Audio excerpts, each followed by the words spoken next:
The national debt is growing faster than ever, and now it's on track to hit $37 trillion. That's probably going to happen later this year. Here to explain just how serious this really is Carolyn Bourdeaux, former Congresswoman who now is the executive director of Concord Action. Thanks for joining us. Oh, good to be here. Talking about one of my favorite subjects. Yes. Well, it's a scary one. 37 trillion, at a certain point, the number's so big, it doesn't really mean anything. I mean, if you ask me what's the difference between 37 trillion and 39 trillion, I don't think I could tell you, but we know the trajectory is bad. And before COVID, our deficits were never over $1 trillion. Right. Before 37 is the overall big debt number. The deficit is the annual debt that we run up. Now we're hitting, $2 trillion deficits somewhat regularly. How big a problem is this? You have a unique expertise and insight from the inside. I think a lot of Americans want to know, if this is really such a big issue, why do we keep running up the debt? Yeah, it's one of those ones that just really, we've been able to get away with it for a long time. And it's one of those issues where it's sometime in the future, there's going to be a reckoning. And that future is getting closer and closer. But it is hard. It's always hard. It's hard for us as individuals to care about something that's going to happen in maybe 10 years, maybe 15, 20 years. And it's really hard for our institutions, democratic institutions, which really promotes a short-term point of view. You're going to be elected or not in 2 years or 4 years. So it's even harder for our institutions to wrap their heads around it. But the real challenge that we face, the closer we get to the point of crisis, the more difficult it will be to address. And we are already kind of in that zone where it is extremely difficult to address this problem. So you mentioned the $2 trillion in deficits. So just to put that in perspective, so it helps me to think about what our revenues and expenditures are. We spend $7 trillion. Well over half of that is Social Security, Medicare, and interest on the debt. So just people need to know where our money really is going. And we bring in $5 trillion in revenues. And that difference is that $2 trillion gap. And the situation has gotten so serious that when I talk to budget people, they can't even figure out how to close that gap. How to cut $2 trillion out of that $7 trillion, because again, so much of it is just Social Security and Medicare and interest on the debt. And then, a little under $1 trillion is national defense.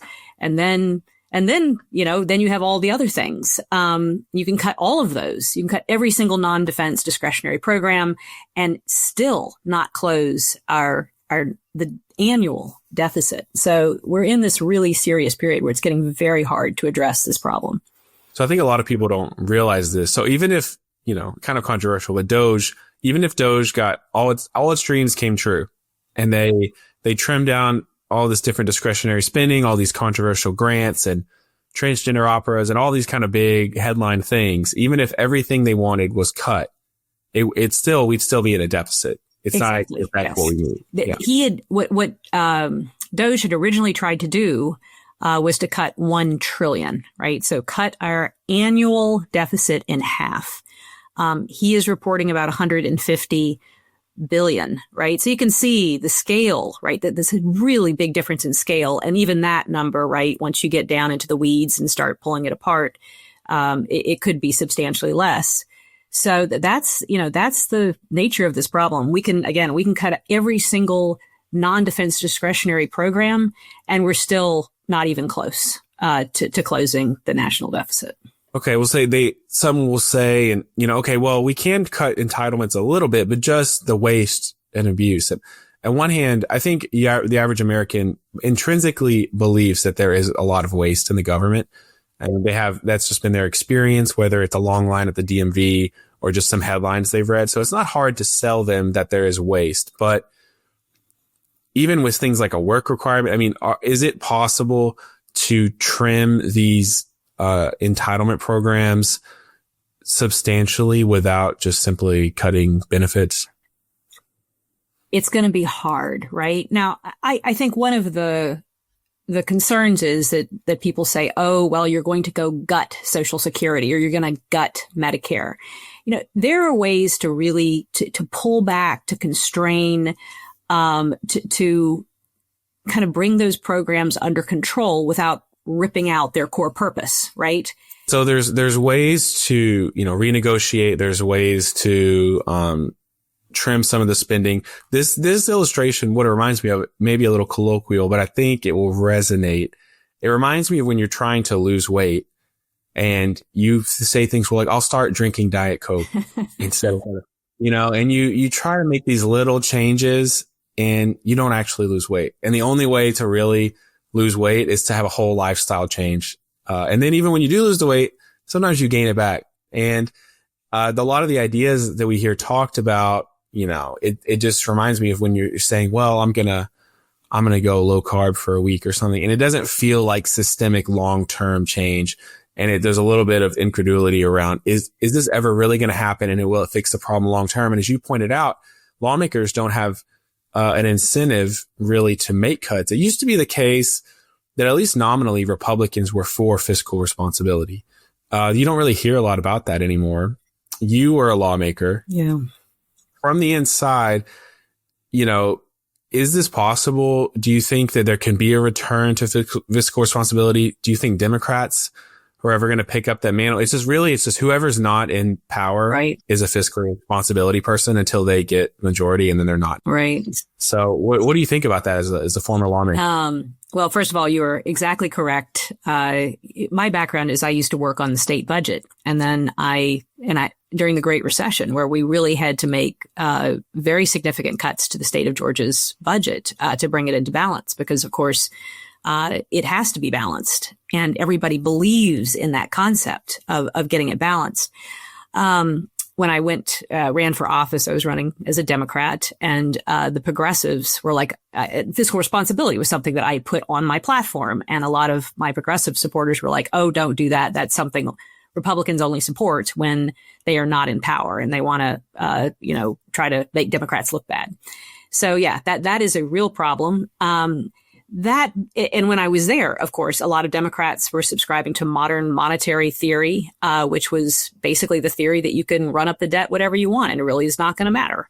And of course, what happened was inflation, and we're seeing rising interest rates. And so it really does matter. And if we continue down this path, we're basically consigning ourselves and our children to kind of an economic debtor's prison, where the debt will really start to drag heavily on the economy. We will have to be paying off extraordinary amounts of interest and paying off that debt. So we do have to address this problem. It is very serious. A couple things though. One is that citizens need to weigh in and say this is important, and that they are willing to potentially make some sacrifices. Now, I'm not saying, massive poverty or anything like that, but they're willing to endure a few cuts and changes and restructuring of these programs. If you're wealthy, taxing some Social Security benefits, okay, you can live without, a couple $100 a year, right? These are those kinds of things we have to start building into our system and building into our expectations that policymakers have some political space to make these choices. And I will say, let's not give up on the democratic process. So every single state in this country, for the most part, with a few exceptions, balances its budget every single year. And there are little places where they fudge the numbers around the edges. But by and large, they are very fiscally stable. They go through, it goes through a democratic legislative process, right? So it doesn't have to be the executive just coming in and whacking things. The legislature does it. But what really has to change is our expectations around the budget and our expectation that there will be trade-offs. So if you want to cut taxes, you either cut spending or you raise taxes somewhere else, right? That you are balancing. Every single time you put a priority forward, it is paid for. And we are having a serious conversation about how to balance our budget overall. Well, that's a great point. Do they have balanced budget amendments? Is that what makes them do that? Or is it just because they can't take out the debt that the federal government? Yeah. It's interesting. So people talk about the balanced budget amendment, and that's what states have. But if you're on the inside, you know that there are lots of different ways that states can throw their budgets out of balance. They can short their pension funds, for instance. They can issue debt to cover some of their expenditures. Typically, they only issue it for capital expenditures. But what you count as capital can be shifted around. So there are ways that they can throw their budget out of balance.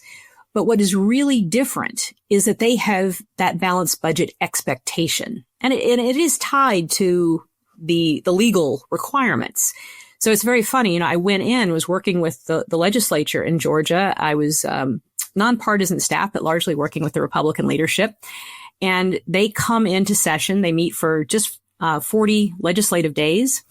And what they will say over and over again is their number one and only job that they have to complete is to pass the state budget on time and balanced.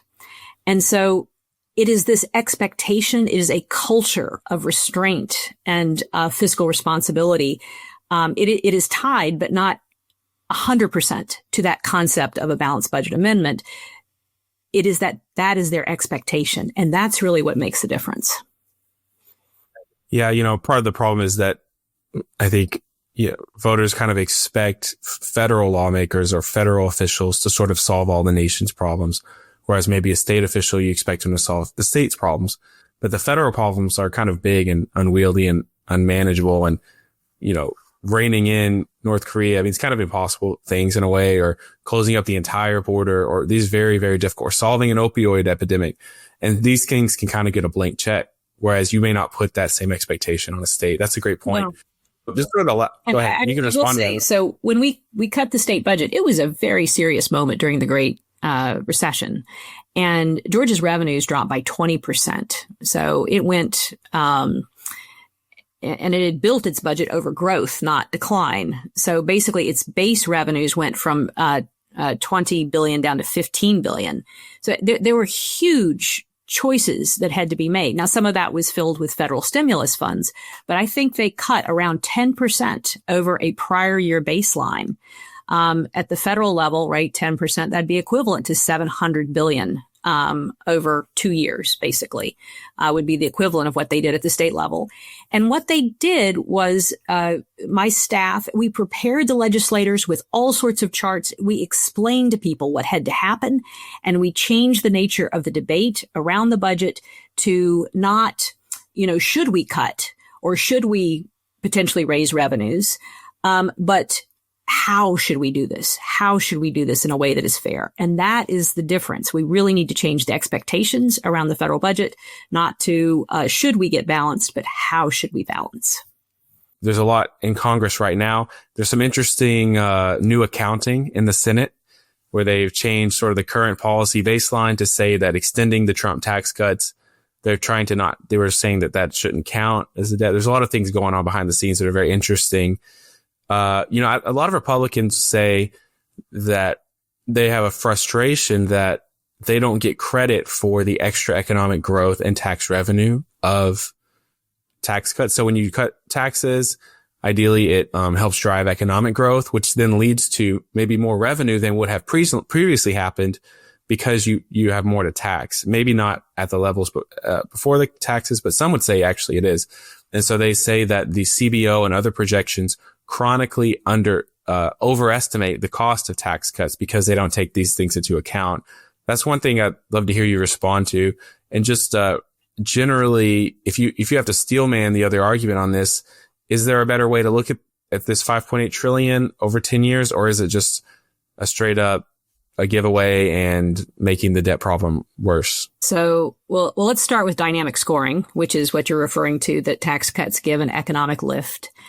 And they want that built in more to the models. The Congressional Budget Office does put that to some degree in the models, but it's never the lift that people want, because the lift they want would cover all of the cost of that tax cut. And that just doesn't happen, right? It doesn't happen that way. Tax cuts don't pay for themselves, and there's zero evidence of that. But let me just point out, we are running 2 trillion annual deficits. So let's say we do get more lift. We need that. We need every dime of that to start reducing our deficit and paying down the debt. So step one is just getting it paid for. And then it's fantastic if they're leaving a little bit behind as well to start cutting the deficit. So at last, I will say, having been on the Democratic side, they make the same arguments about spending, right? When we have a recession, right? Democrats typically come in and are like, oh, we need to spend more on infrastructure. We need to spend more on education. We need to spend these things because this will help lift the economy, right? That's a dynamic effect also, right? So I think it's nice if we have a level playing field. We just score it straight up. And if we are so lucky as to have an economic bounce, that is fantastic. We need that to pay down the deficit anyway. Well, Carolyn Bourdeaux, thank you so much for joining us from Concord Action. A very interesting and educational discussion. Thanks so much. Great to talk with you.